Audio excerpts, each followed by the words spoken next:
हल्द्वानी चलती गाड़ी में दुष्कर्म का प्रयास, लड़कियों ने बड़ी मुश्किल से बचाई जान, गाड़ी से कूदी। जी हाँ दोस्तों, बड़े ही शर्मनाक घटना हल्द्वानी शहर से एक बार फिर से सामने आई है। लड़कियां क्या हल्द्वानी शहर में सुरक्षित है, नहीं है? एक बार फिर से यहाँ पर सवाल पैदा होता है। नमस्कार दोस्तों, मैं हूँ इस समय उत्तराखंड के हल्द्वानी शहर के नैनीताल रोड में। मैं आपको बात करूंगा 2 दिन पहले की। उत्तराखंड के हल्द्वानी शहर में चलती गाड़ी में दुष्कर्म का प्रयास करना बहुत ही दुखद और निंदनीय है। होता क्या है दोस्तों, कुछ दिन पहले की वो बात है, यानी कि 13 तारीख की शाम की वो बात है। 2 लड़कियां जो है रामपुर की रहने वाली होती हैं और वो हल्द्वानी में सरकारी नौकरी की तैयारी करती हैं। तो जैसे वो तैयारी करती हैं तो ठीक ठाक चल रहा होता है, आते हैं जाते हैं, रोज आना जाना उनका रहता है। तो एक दिन इत्तेफाक से क्या होता है, रामपुर के रहने वाले 2 लड़के जो है पास जो है फोन आता है, उनको जानने वाले होते हैं, उनके पास फोन आता है, तुम्हारे जो भैया है ना उनका जो है ना एक्सीडेंट हो गया या कुछ इस तरीके से वो बोलते हैं। उसके बाद उसको उनको बोलते हैं कि तुम कार में बैठो, हम तुमको लेके जाते हैं। ऐसा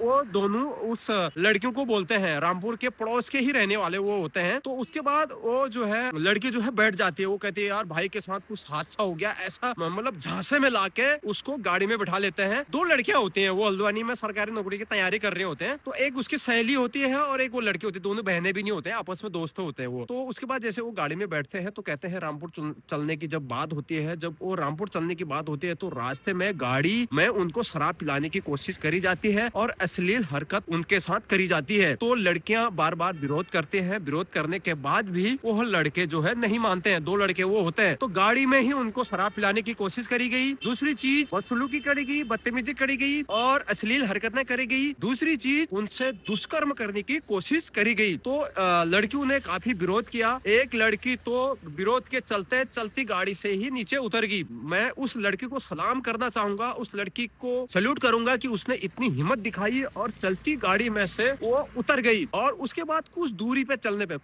चलने पे दूसरी लड़की को भी वो लोगों ने गाड़ी से उतार दिया, धक्का दे दिया या पता नहीं क्या करा। वो लोगों ने बहुत गलत तरीके से उसके सामने भी पेश आए। तो उस लड़की को भी उन लड़कों ने उतार दिया और अपने वहां से फरार हो गए। तो जैसे तैसे लड़कियों ने जो है शिकायत पुलिस में करी। उसके बाद पुलिस वहां पर जाती है, घटनास्थल पर जाती है। लड़के तब तक फरार हो चुके होते हैं। लड़कियों को उनके माँ बापों तक सुरक्षित पहुंचा दिया जाता है, पुलिस उनको सुरक्षित पहुंचा देती है उनके घर। तो ऐसा भी होता है दोस्तों हल्द्वानी में। अब आपके सवाल ये होंगे, कोई लड़की कैसे किसी की गाड़ी में चलते फिरते में बैठ सकता है? अगर कोई गाड़ी है तो कैसे किसी की गाड़ी में लड़की जो है बैठ सकती है? तो देखिए, उनको झांसे में लाया गया, उनको झांसा दिलाया गया कि तुम्हारे भाई का हादसा हो गया है, ये हो गया, वो हो गया। तो उनका झांसे में लाया गया। जानने वाले से रामपुर के रहने वाले थे, तो झांसे में वो लड़की ने सोचा होगा हाँ यार हमारे भाई का ये हो गया, ये घर लेके जा रहे हैं हमको। तो ऐसे गलतफहमी में बैठ गया। अगर लड़की गलत होती, बहुत से लोगों के कमेंट आएंगे इसमें कि यार बिना लड़की के सहमति का ये सब कुछ नहीं हो सकता है, कौन कैसे किसी गाड़ी में बैठ जाता है। मगर ऐसा नहीं, वो बैठी। अगर वो लड़की गलत होती तो उनके साथ शराब पीती और उतरती नहीं। मगर लड़की गलत नहीं थी, लड़की सही थी, तो लड़की उतरी। यार ऐसा भी हल्द्वानी में हो रहा है। तो दोस्तों आपको मैं यही गुजारिश करता हूँ, जितनी भी माताएं बहनें हमारे हैं, हमें सुरक्षित कैसे रहना है? हमें सुरक्षित ऐसे रहना है कि कोई भी अगर आपको झांसे में लाके कुछ भी कर रहा है, सबसे पहली बात आपको बैठना नहीं है। दूसरी चीज, अगर आपको कोई भी झांसे में ला रहा है तो आपके पास तो फोन है, फोन करके आपको पूछना है उस चीज के बारे में, वहीं पर पूछना है क्या हकीकत में ये चीज हुई है या फिर नहीं हुई है। एक बार फिर से हल्द्वानी शहर में बेटियों के लिए बहुत बड़ा सवाल निशान यहाँ पर पैदा हो गया है कि कैसे हम लोग सुरक्षित रहे। हल्द्वानी में तरह तरह की खबरें यहाँ पर आती हैं। बीच में एक बार थम सा गया था मामला, फिर एक बार जो है और आ गया है ये मामला कि हल्द्वानी में इस तरीके से हो रहा है। बीच में एक लड़की ने जो है बॉयफ्रेंड और गर्लफ्रेंड का लड़ाई हो गया था, उसके बाद वो लोगों ने उसका शीशा तोड़ दिया था गाड़ी का, मतलब उस लड़की ने उस बॉयफ्रेंड का गाड़ी का शीशा तोड़ दिया था। सुशीला तिवारी हॉस्पिटल के अगल बगल की वो घटना थी। उसके बाद ये दूसरी घटना आई है कि लड़की के साथ इस तरीके से हल्द्वानी में बदतमीजी बदसलूकी करी गई। पुलिस आगे की कार्रवाई कर रही है, सीसीटीवी फुटेज खंगाले जा रहे हैं, कौन से इलाके की वो घटना थी,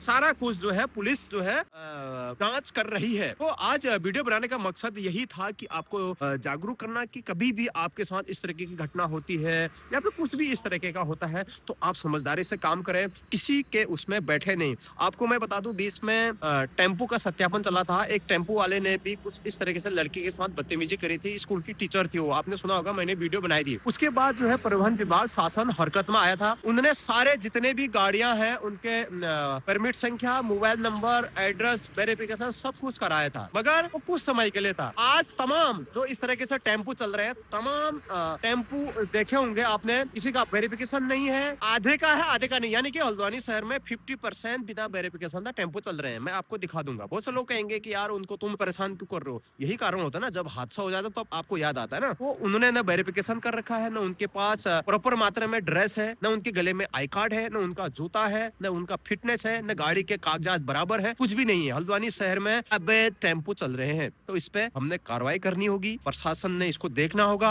आरटीओ विभाग प्रशासन आंख मूंद के बैठा हुआ है। क्यों नहीं इन टेम्पो वालों के खिलाफ कार्रवाई होती है? कोई मुरादाबाद से आ रहा है, कोई कहीं से आ रहा है, अपने सेंटर का वैधता कुछ लिखी नहीं है। टेम्पो में लाइट नहीं है, गले में आई कार्ड नहीं है। खाली 2 दिन के लिए था कि भाई हेल्पलाइन नंबर लिखो, ये लिखो, वो लिखो, मगर उस टेम्पो वाले जो है इसका पालन कर रहे हैं, मगर 50% नहीं कर रहे हैं। इस पे ध्यान देने की जरूरत है। क्राइम को रोकना है, लगातार क्राइम को रोकना पड़ेगा। इसके लिए प्रशासन को सख्त होना पड़ेगा। प्रशासन को जो नियम लागू करता है तो उसका वो भी करना पड़ेगा, चेकिंग भी करना पड़ेगा बार बार। टेम्पो का कौन चेकिंग कर रहा है? आप मंगल पड़ाव में जाइए और सिंधी चौराहे में जाइए, कहीं भी टेम्पो स्टैंड में आप जाइए, 50% आपको अवैध टेम्पो वाले मिलेंगे, जिसका कोई नाम पता कुछ नहीं है। कल परसों वैसा वो क्राइम कर देता है, कुछ हो जाता है, तो किसको पकड़ेंगे? बहुत बड़ी समस्या यहाँ पर आने वाले समय में आएगी अगर हम लोग नहीं जागेंगे। तो हमने जागना है, सुरक्षित रहना है। माताएं बहनें, मैं आपको बता रहा हूँ, अकेले कहीं जाना नहीं है। साथ में होने के बावजूद भी कुछ ऐसे लड़के होते हैं, बताओ आप, शराब भी पिला रहे हैं, बदतमीजी भी कर रहे हैं,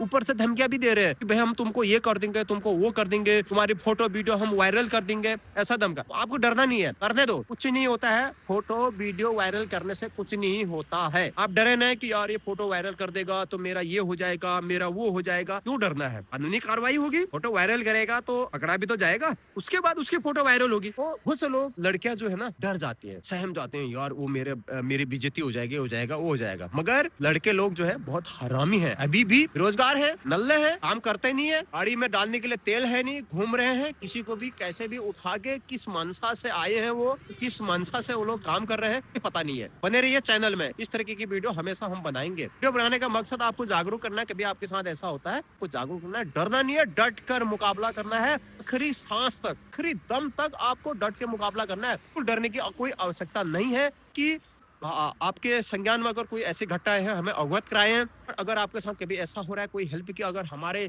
चैनल के थ्रू आपको जरूरत है तो जरूर बताएं। चैनल में नहीं हो सब्सक्राइब करना, शेयर करना, ताकि हमारी माताएं बहनें सुरक्षित रहें, उनको हौसला मिले, बैठ रहे वो। में नहीं हो तो सब्सक्राइब, फॉलो करना, अपनी राय कमेंट बॉक्स में देना। नेक्स्ट जानकारी के साथ, तब तक के लिए बाय बाय।